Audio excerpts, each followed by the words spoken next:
পশ্চিম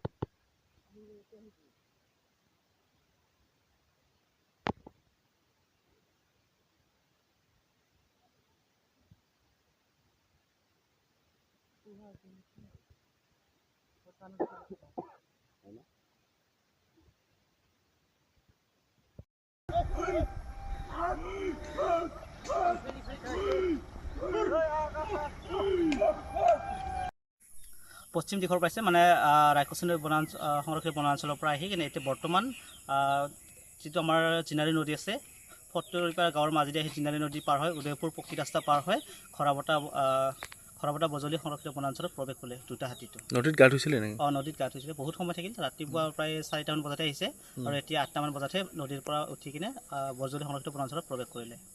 এই কিবা ক্ষতি কৰিছে নেকি? নাই এতিয়াতো একো ক্ষতি কৰা নাই, যেনেকৈ আহিছে তেনেকৈ গৈছে। দুটা আছিল? দুটা আছিল। আগতো আহিছে নেকি? এইটো সদায় আহি থাকে। এইখন কি গাঁও? এইটো হ'ল উদয়পুৰ। উদয়পুৰ গাঁৱৰ মাজেদি যায়? হয় উদয়পুৰ গাঁৱৰ মাজেদি বজলি সংৰক্ষিত বনাঞ্চলত বা যদি পূব দিশৰ পৰা পশ্চিম দিশত যাব লগা হয় উদয়পুৰ গাঁৱৰ মাজেদি পাৰ হয়। ইয়াত বহুত মানুহ আহিছিলে, মানুহ কি আতংকিত হৈছে নেকি হাতীৰ? হয় তাৰমানে সময়টো 8টা বজাৰ হয় ন, সেইকাৰণে মানুহখিনি এইটো ৰাস্তাত চলাচল কৰি থাকে, সেইকাৰণে বহুত আতংকিত হৈ গৈছে মানুহখিনি।